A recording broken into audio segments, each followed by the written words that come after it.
E aí, meu povo querido, beleza?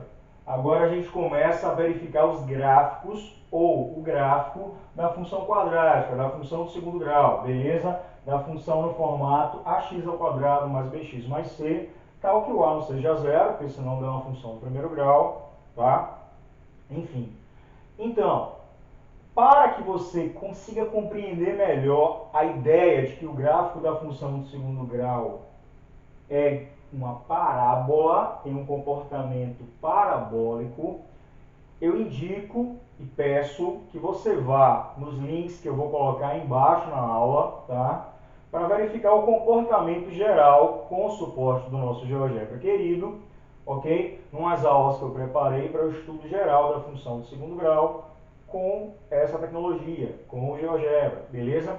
Tem vários links, tem 6 links de aulas com o GeoGebra.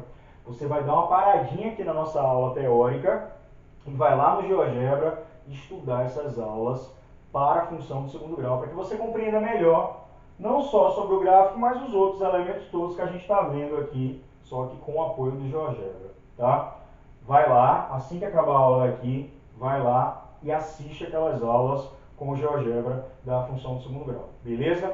Valeu, vamos continuar. Então, o gráfico da função do segundo grau, tal que eu tenho a f de r em r, né, o domínio é real, o contradomínio também é real, a imagem a gente vai falar depois, mais à frente, é uma parábola, tá? O que é uma parábola? É um comportamento desse tipo, ou assim, ou assim.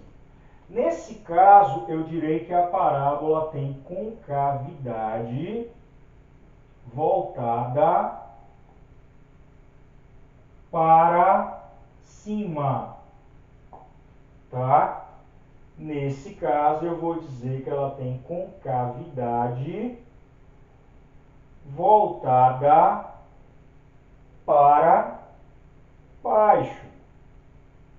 Isso aqui será definido por um determinado valor de certo coeficiente na função do segundo grau. Assim como na função do primeiro grau, caso a minha parábola, ou caso o meu coeficiente a na função do primeiro grau, que era o coeficiente do termo de primeiro grau, do x, se o a fosse positivo, a função do primeiro grau era crescente. Se fosse negativo, era decrescente. Aqui na parábola, na função do segundo grau ou na quadrática, o valor do a também vai indicar certo comportamento, mas sim o comportamento da parábola. Novamente eu repito, lá o GeoGebra você vai conseguir compreender melhor essa ideia do que eu estou falando quando eu fizer as mudanças dos valores do a. Tá? Se o a for zero, vai dar uma reta. Se o a for negativo, a parábola, que é o comportamento da função de segundo grau, gráfico, tá? Será voltada para baixo. Tá? Eu vou colocar depois o plano cartesiano, aliás eu posso colocar aqui, ó. Eu poderia posicionar o plano cartesiano aqui, ok? E eu teria esse comportamento aqui, por exemplo, de uma determinada parábola, onde o a fosse negativo. Se o a for negativo, o comportamento parabólico que eu vou ter será de uma parábola voltada com concavidade para baixo, tá? Já se o a for positivo, eu também vou colocar um plano cartesiano aqui, acoplar, tá? E se o a for positivo, ocorre o contrário. Se o a for positivo, a concavidade da minha parábola, o comportamento parabólico, não é à toa que a antena parabólica tem esse nome, ela tem um comportamento parabólico, só que espacial, ali é um paraboloide. Vocês vão estudar isso quando estiverem no nível superior, tá? Lá no curso de cálculo 2, quem for fazer de faculdade de exatas. Se liga. Então, se o a for positivo, a parábola tem concavidade voltada para cima. Se o a for negativo, a concavidade será para baixo. E o gráfico de uma função de segundo grau, tá? Ele terá um comportamento de parábola, ele é uma parábola, tá? Uma parábola é algo que é aberto, ele não é um U, tá? Ele é algo que se expande infinitamente, ele se abre infinitamente. Essa abertura aqui também depende dos valores do A, do B e do C. Lá no GeoGebra você pode ver melhor sobre esse comportamento, beleza? Acabando essa aula, você vai lá e dá uma olhadinha. Eu vou prosseguir, que a gente vai fazer algumas construções, porque apenas com o valor das raízes e outro valor aqui básico, né, a priori, que a gente só sabe isso, as raízes ou zeros, a gente pode esboçar, a gente não está fazendo o gráfico perfeito, a gente está fazendo um esboço, mais ou menos, do gráfico dessa parábola. E com essa nova dessa função, tá? Da função de segundo grau. E com essa nova informação de que o A é positivo ou negativo, a parábola fica para cima ou para baixo, a sua concavidade, eu consigo ter uma ideia do esboço, tá? Vou fazer uns exemplos agora, se liga. Então, meu povo, eu trouxe aqui 6 exemplos para a gente. A gente ainda não vai desenhar o gráfico perfeito da função de segundo grau, a gente só vai dar a ideia do comportamento e verificar o que mais. A gente já sabe encontrar zeros dessas funções, ou não encontrar, né? Pode ser que não tenha zero real, tá? Como a gente viu na aula passada. Então, a minha parábola é o gráfico, e esse gráfico ele intercepta eixos, que ele vai ser desenhado no plano cartesiano, ok? Porém, ele pode não interceptar o eixo das abscissas. Por quê? Porque ele não tem zeros às vezes. A função às vezes não tem zero. Tá? Então significa que o gráfico dela não tem um ponto que corte o eixo x. Não tem o zero, não tem valor de x que zere o y. Que o y é zero, significa que o ponto está em cima do eixo x. Então se não tem y zero, não vai ter ponto em cima do eixo x e o gráfico não passa por cima do eixo x. Beleza? Então, a gente vai ver agora nessa aula essas possibilidades. Se passa ou não passa em cima do eixo x. Eu não vou mexer com o eixo y, porque eu precisaria saber a posição desse gráfico, se estaria mais para a esquerda do plano cartesiano ou à direita. Eu ainda não tenho essa condição, só na próxima aula para ver isso. Beleza? Então, bora lá. No meu primeiro exemplo aqui, eu vou encontrar os zeros dessa função. Tá? A gente viu na aula passada que para encontrar os zeros bastava usar a fórmula de Bhaskara, que é essa daqui, menos b mais ou menos raiz de delta sobre 2a, onde delta é b ao quadrado menos 4ac. Isso se o polinômio for completo. Se for incompleto, a gente pode resolver rapidinho também. Então, eu tenho esse exemplo aqui, meu polinômio é um polinômio completo, tá? Vou igualar a zero para tentar achar os zeros da função. O valor de A é 2, o valor de B é 3, o valor de C é 7. A propósito, como o valor de A é 2, que é um valor maior do que zero, automaticamente você sabe que a concavidade dessa parábola vai ser voltada para cima. Quando você fizer o desenho, o comportamento será desse jeito, tá? Então se liga. Achando o delta, quem é o delta? B ao quadrado, ou seja, 3 ao quadrado, menos 4 vezes o A vezes o C, que dá 9 menos 56, né? 8 vezes 7, 56. Isso aqui dá menos 47. Bom, delta deu negativo, eu não vou nem continuar mais minha conta. Porque eu não consigo resolver raiz quadrada de número negativo. A gente viu na aula passada. Quando delta dá negativo, significa o quê? Que não existe zero real para essa função. Então, não vai cortar o eixo x na hora que eu desenhar o gráfico. Beleza? Porque não vou zerar nunca o y. O y, que é o f de x, nunca será zero. Tá? Beleza. Então, qual é o comportamento, pensando só no eixo x dessa função? Tá? E no comportamento parabólico que a parábola tem. Você sabe que a concavidade é para cima, beleza? É para cima, e essas perninhas da parábola elas são infinitas, ok? Esse desenho da parábola é um desenho infinito. Então vai crescer infinitamente, para cá e para cá. Se eu posiciono a parábola aqui, significa que uma hora ela vai crescer e cortaria. Então eu não posso pôr a parábola aqui. Essa parábola deve vir onde? Totalmente acima do eixo x. Porque ela não corta o eixo x, ok? Porque não tem zero real, não tem valor de x que zere a função. Então o comportamento da parábola é esse daqui, tá?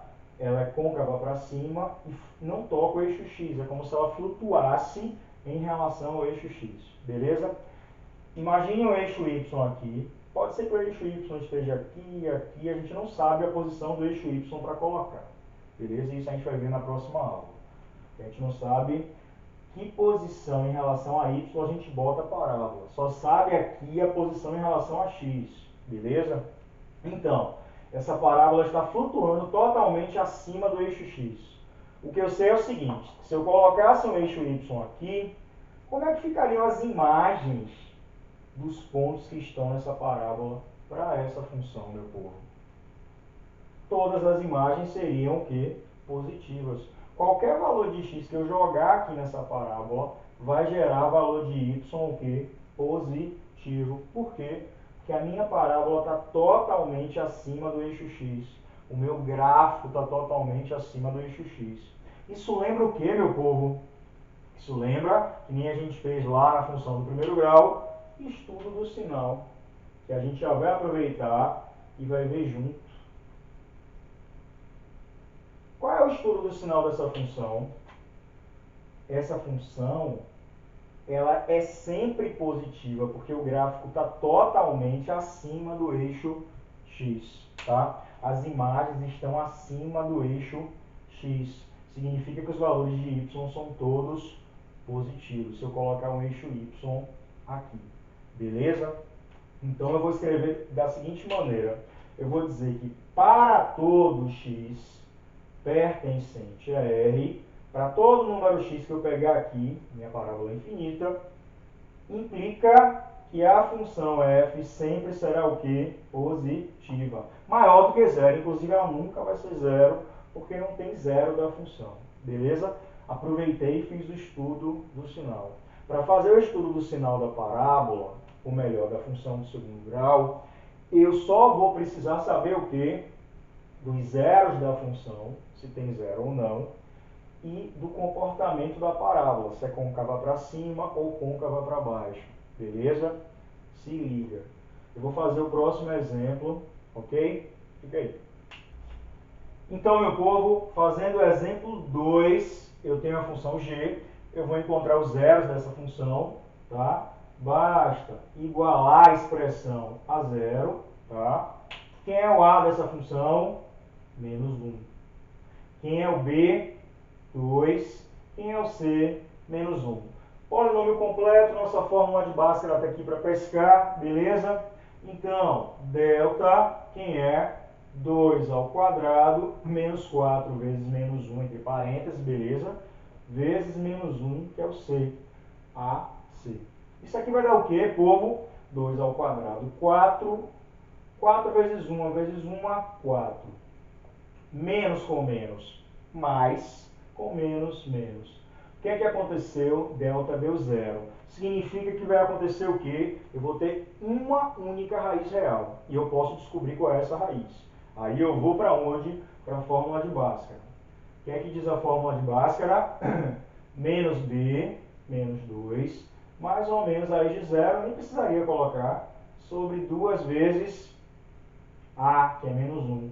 Então, vai dar menos 2, que não importa, mais ou menos zero, sobre menos 2, ou seja, 1. A raiz dessa função é 1. Então, significa que o ponto que o gráfico intercepta o eixo x é o ponto de coordenadas 1 e 0, que o y sempre vale 0, se é o zero da função. Tá? Aqui é o valor de y na função, pensando no plano cartesiano. Então, essa função, como o a é negativo, ela tem o que? Concavidade voltada para baixo. Beleza? Se liga. Aí eu vou desenhar o eixo x, que é o que eu posso fazer por enquanto, e eu sei que a concavidade é para baixo. Porém, esse gráfico agora, ele intercepta o meu eixo x em um ponto. Ixi, em que ponto será que vai interceptar? Olha só, aqui é uma parábola. Ela tem esse comportamento, chega num determinado lugar aqui, num ponto, ela faz uma curva e volta. Tá? Essa daqui ela tem concavidade para baixo.